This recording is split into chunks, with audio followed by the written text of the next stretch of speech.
Ay, ay, ay, ay, ay. Who that, who that, who that, who that, who that, who that, who? What's up, people? Back in this place that we call home. Go ahead and let me readjust. Let me readjust. How we doing? How we doing? Uh-oh. We here, we here. Where my YouTube people at? I got you this week. I got you this week. Come on, people. Where y'all at? Oh, I see one person over there. Somebody got to hit me up on YouTube. I need to do some lives, man. Y'all need to do some Facebook watching. You know what I gotta say? Everybody need to hear. Your man is on it. Yeah, I'm on it like Trouble Funk and I don't know, 1981. Jump on it, jump on it. What's going on? What's up? What's happening, people? Whew. Florida weather is like bipolar right now. I don't know what it want to do. I don't know if it want to get hotter, if it want to get cold. So I'm dealing with all of these changes in temperatures and so forth and so on and so on and so forth. As that knucklehead once said, it is what it is. But what it is right now is bipolar like a monster. So folks, how y'all doing out there? Everybody making it okay? Some thumbs up. Holla at me. Where my YouTube people at? Come on. Holla at me, YouTube. Where you at, people? I'm sorry I let you go last week. I just couldn't get YouTube set up. I did a podcast on location while I was down in Cancun because, I just felt like you folks, I didn't want y'all to miss me, and I just wanted to celebrate that with you guys. So that's what I did. So yeah. If you're on YouTube, hit me up. Let me know you see what. Okay, there you go. There you go. There you go. I got some bilateral lovers, man. They love me in stereo. I can't. I'm doing all well. I'm doing all right. All right. I can't complain too much. What's up, people? How y'all doing?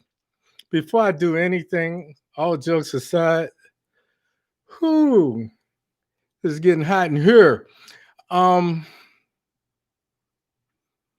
really want to go out of my way to say thank you to all of those folks that said happy birthday and well wishes and what have you. And the greetings are still rolling in.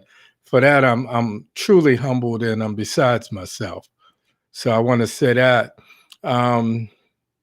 we've been ducking everything from hurricanes to knuckleheads that just won't say uncle, you understand? So tonight we're going to do a little bit. I know y'all ready to turn the page, so am I. So I start putting some things out there. If you notice, I've been asking some survey questions on things. I want to start talking about other things that affect us as a community, not just Black folks, but us as people, us as Americans, and forth and so on. So that's one of the areas I'm headed into. And because I'm still looking for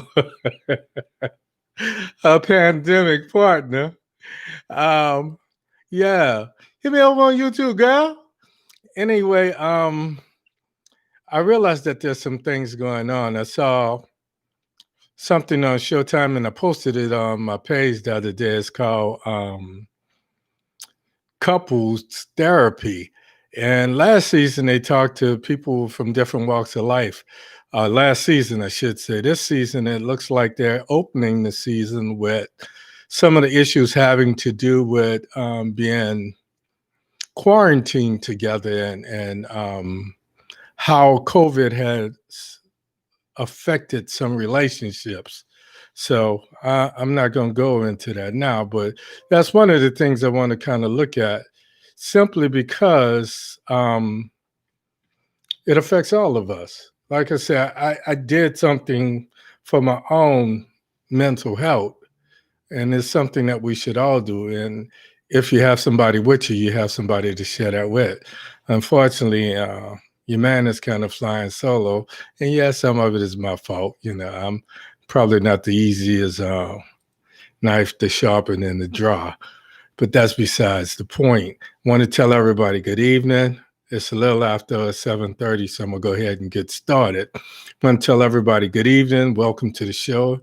As always, I appreciate you guys choosing to spend your Thursday nights here with me. First of all, like I said, thank you for the birthday greetings. To my Scorpios out there, I want to say we got 2 more days to show up and show out. Then we got to make room for them Sagittarius hunters. They be breathing down our necks as you get later into the month. There's so many subplots going on right now. I don't know what to say about it. You know what I'm saying? I don't think anybody knows what to say. But Trump has this scorched or earth mentality, like he'd rather burn it down than to see it exist without him. His departure, like everything else during his administration, it's all about his narcissistic ass. So I want to talk about a few things tonight. First of all, I want to talk about the Georgia elections. I want to remind everybody who says that their vote don't count. This election showed just that to the contrary. Our votes count. Your votes count, and we need your vote, especially if you live in Georgia. So make sure that you're registered. If you didn't vote in the presidential election, make sure you get on the roll so you can vote January the 5th, and we can take those 2 seats in the Senate. That's very important. Second thing, I'm going to kind of talk a little bit about COVID and Thanksgiving. Folks, I know you love your family, but I was just looking at some of the stats. I always check stats before I come on air. And right now they're talking about 500,000 new cases, 500,000 new cases, and an average of 80,000 cases a day in the last 4 days alone. Now there's 11,700,000. That's more money than they got in the Monopoly and all of that shit on Park Place. 11,700,000 cases. That's 11,350,000 of a million. So we're closing in on 12 million cases. But on top of that, over 250,000 people have died. To date, 252,000 people have died as a result of corona. And I always say this. That's just the ones that were diagnosed with the disease.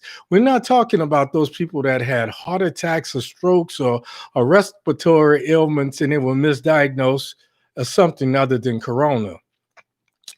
Last thing I'm going to kind of talk about is Despicable Donnie and what I call his burn it down mentality that scorched the earth. In the military, in the Marine Corps, we used to say rape, pillage, and burn. And that's his mentality. He would rather destroy America than to see it exist without him being a president. So we need to be cognizant of that. He could give a shit about anything but himself. If what he was doing was anywhere else in the world, it would be called a coup of trying to overthrow the government. So tonight's show is called Turning the Page Back, Better, and a Black Agenda. I got something to say. It must be true. Let's do this. Your vote counts. Despicable Donnie he said he know he lost, but then he says it was fixed.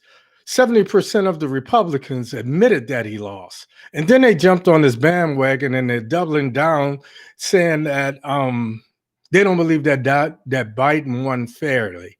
They're doing this because they're trying to keep those people engaged, those Trumpsters, those Trumpies and Trumpets. They're trying to keep them engaged so that they do 2 things: interfere in the Georgia elections, pressure people, and make sure that they show up to the polls, because they're coming to find out that maybe some of his people didn't show up. You understand? I don't know. But what I say is, how come I'm asking a simple question. Why are they only contesting the presidential election? Why are they not contesting other elections with Mitch McConnell and what's his name? The little funny guy with the triple turtleneck. Oh yeah, out of South Carolina. Yeah, Lindsey Graham. Fuck out of here with that. You know it was real. Let me break this down to you. They know that Trump lost fair and square. By keeping this conspiracy going, their followers will show up at the polls on January the 5th in Georgia. So I'm going to say it several times throughout this broadcast. If you live in Atlanta, because what we found out is these densely populated Democratic cities can carry the state. So if you live in Atlanta, if you live anywhere in Georgia, make sure that you show up.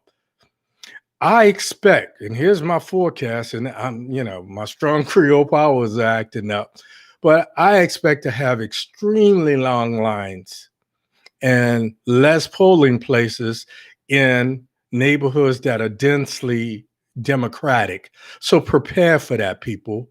Unlike this, we won't be able to go out and mail in votes or vote early. So you have to be prepared on January the 5th for whatever they throw at you. And you know they're coming at you with some nonsense. They're trying their best, because if we take these two elections, we can nullify Mitch.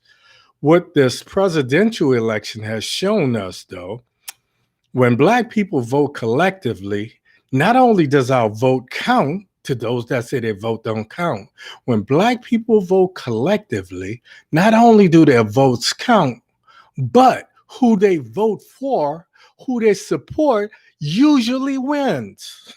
Now run tell that.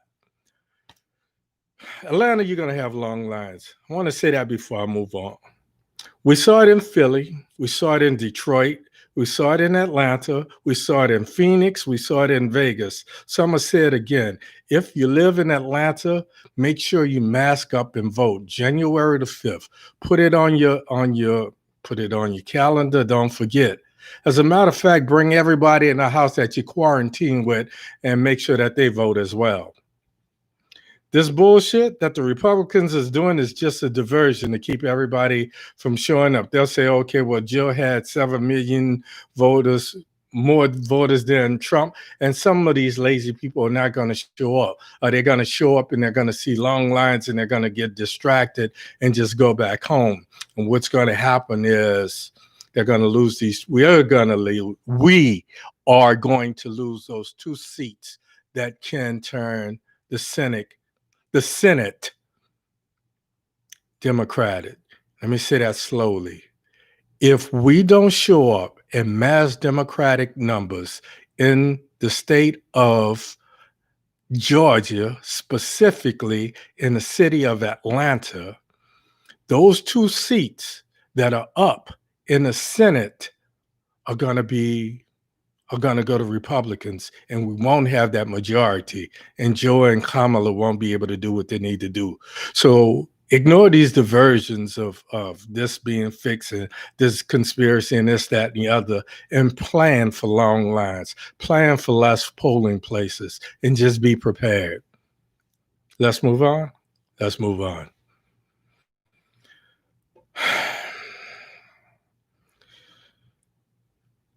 Meanwhile, Moscow Mitch has been doing something. He's been working his arse off.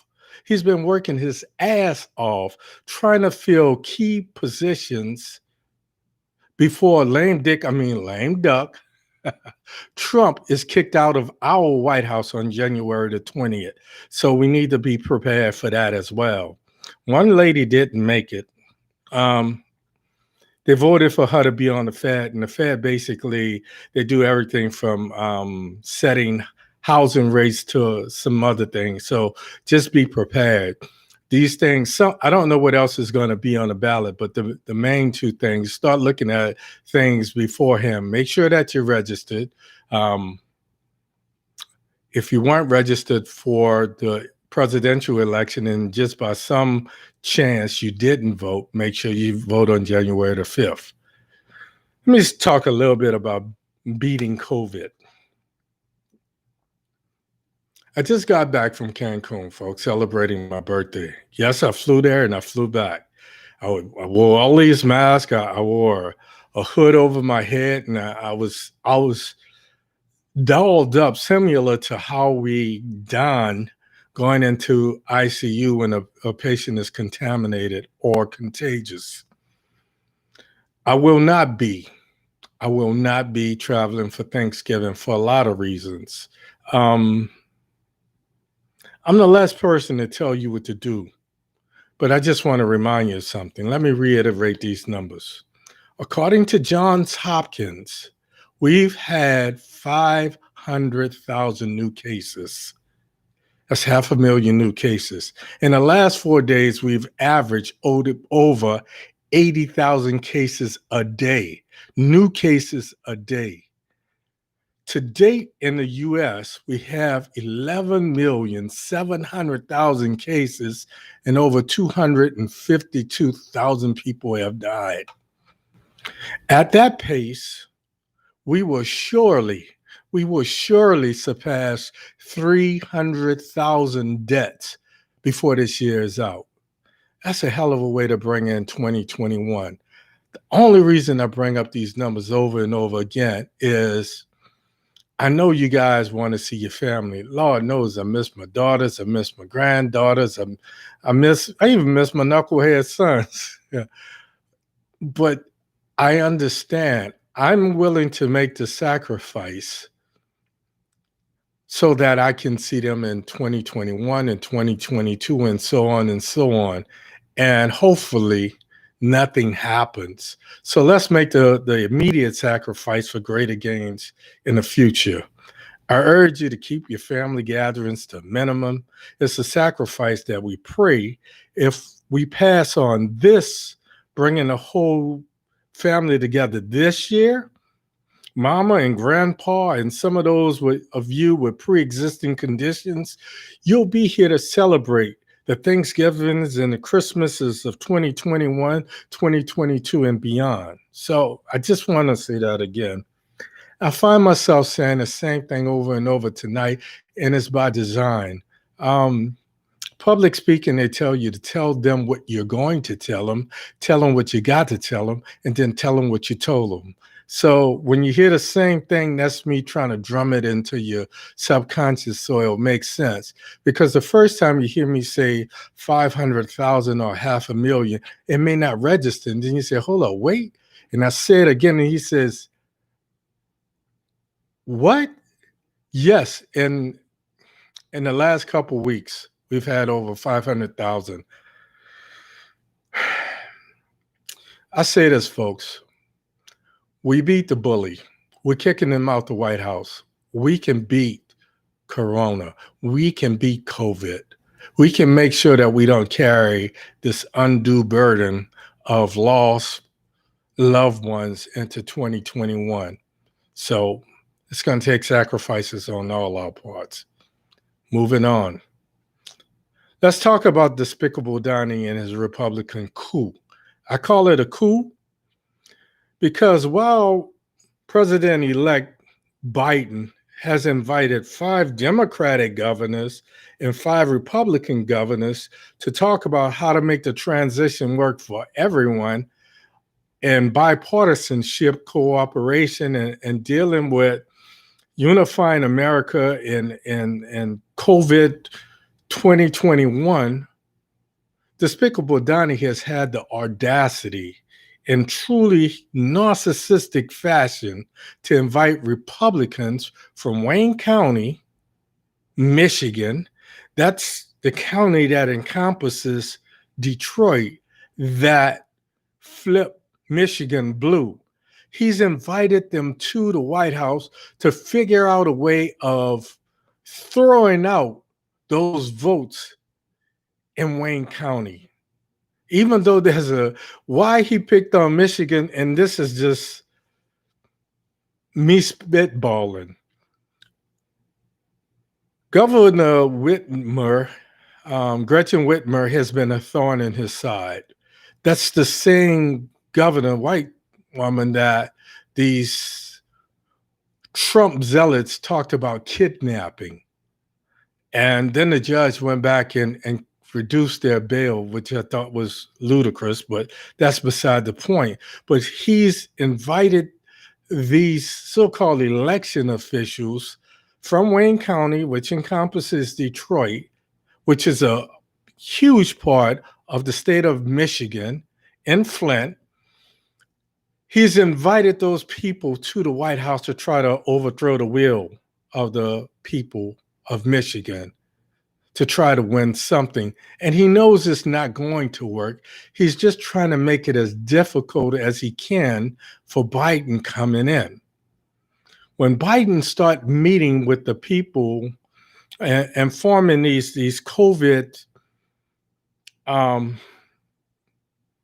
interdisciplinary groups, and they start talking about vaccines and how to make this work and this, that, and the other, Trump said that he was pissed because Biden would get credit for something that he did. You didn't do anything. You said it was magically going to disappear. First, it'd be gone by Easter, and then it'd be gone as soon as it got hot. And you were wrong both times. Even now, you say that COVID was defeated going into the election. That's why we've got the 500,000 cases. Folks, if this was happening in Cuba, if it was happening in Venezuela, if it was happening in Nicaragua, if it was Nicaragua, if it was happening anywhere else, our own political analysts and reporters would be calling it a coup of someone trying to overthrow the government by stealing an election. We know why Despicable Donnie is acting this way. When Mueller concluded his investigation during the impeachment, before the hearings, he said that the Constitution prevented a sitting president from being prosecuted. And here are the magic 3 words: while in office, which means there's a chance that exists that once Trump is no longer president, that he could be prosecuted. Last week, he had the audacity, and here's how dumb he is, to ask some people, and it got out, both CNN and MSNBC reported on it. He wanted to know if he could pardon himself and his family. So I'm going to do some shit that's wrong, knowing it's wrong. And then I'm going to come back and say, well, I have the power with this. It doesn't apply to me. I'm above the law. That's been his problem all along. Let me break this down. He wants to have enough crackpots that are willing to go out there and sacrifice themselves to do things to disrupt and possibly overthrow some of these state governments, to create this chaos, and then hope that he can trade peace for himself not being prosecuted. So that's my prediction. He's scared shitless. He wants to make sure that they will forgive his crimes, his criminal acts, and he'll just go away quietly. But he can't go away.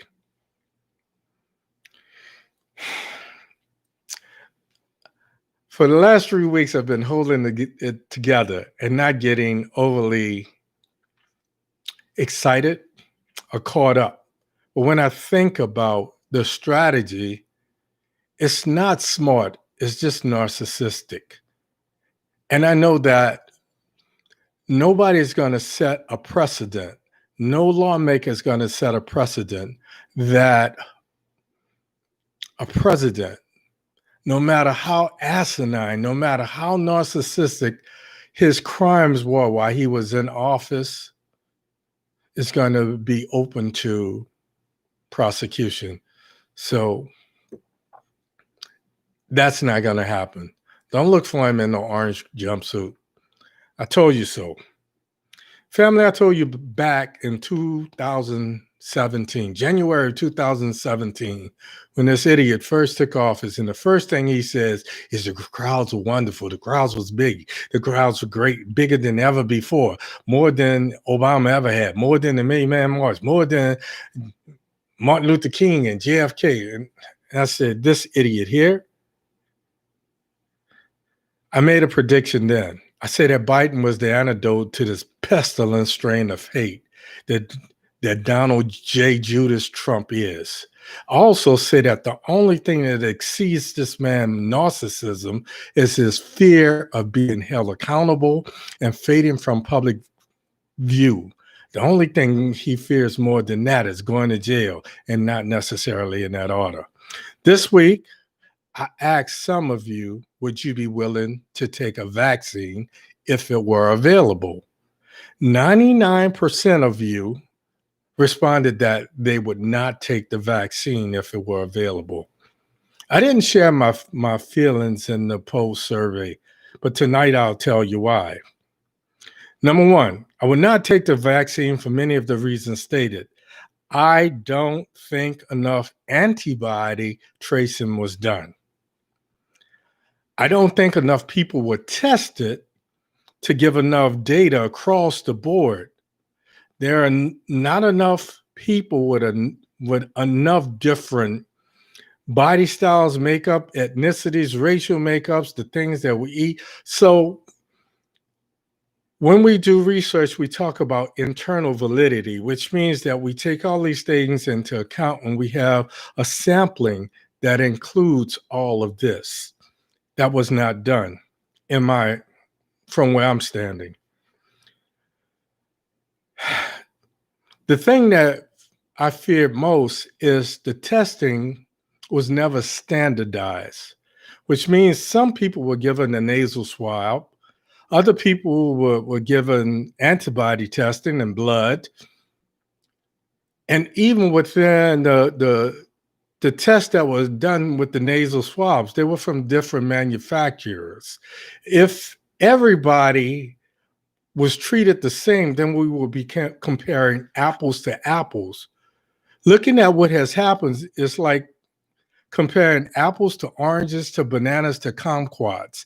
So how can you come up with something that makes sense? So it's not just about a conspiracy theory and not trusting what the government has done. It's about just knowing a little bit more about research and not being so desperate to get a vaccine out that part of the trial is the error. Folks, I'm going, not I'm going to. I'm going to kind of stop right there simply because I want us to focus on turning the page and what comes next. All along, I've been talking about this nonprofit organization that I've been developing, a Black agenda, policy initiatives.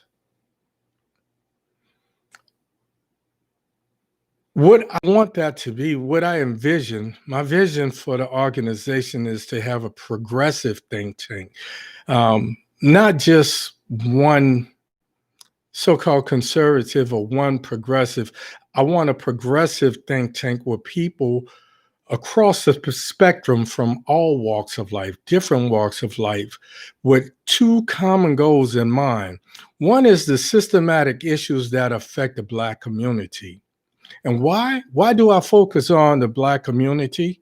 Because like civil rights and affirmative action, most of the progress that has been gained in this country has been done on our backs. We have been the sociological guinea pigs. We've been the civil rights guinea pigs. We were there when they decided to do the Tuskegee experiments and so forth and so on. So when something happens and we rise up, then what I call, after those legislative issues are handled and that road is paved, then other disenfranchised groups follow suit, be it women, both Black and white, be it other ethnicities, Puerto Ricans, be it Jews, be it Hispanics, be it Mideasterners, so forth and so on. And we haven't even talked about the LGBT community. A lot of the things that they have gained has been through civil rights and following that cookie cutter makeup, if you will. The other vision that I have for my organization is I want my organization to be a mouthpiece that can articulate policy development that focuses on one nation under God, indivisible, where the poorest of the have-nots are treated and have the same rights as the wealthiest of the haves. So I know, I know that's aggressive. I know it may even be idealistic, but that's my vision and that's where I'm going. So as we move forward, I'm going to be talking to a lot of you guys. Remember that. That's the two things that I'm looking for out of my organization. I want it to be a progressive think tank that encompasses and includes all people from different walks of life, not just based on whether you're conservative or you're liberal or you're progressive. I want to have all of those minds doing the brain thrusting and following what we call these fish bone diagrams and what's doable and what are the low hanging fruit, what can we do right away, and then talk about some how to get this to the legislature so it could be done. And then I want to have a voice that articulates how to get it done, both in the legislative community and to those people at the state, federal, and municipal level. So with that, folks, I'm going to tell you guys, as always, I appreciate you. That's all I got for you tonight. I want to thank you for tuning in. If you live in Georgia, let me say this one more time.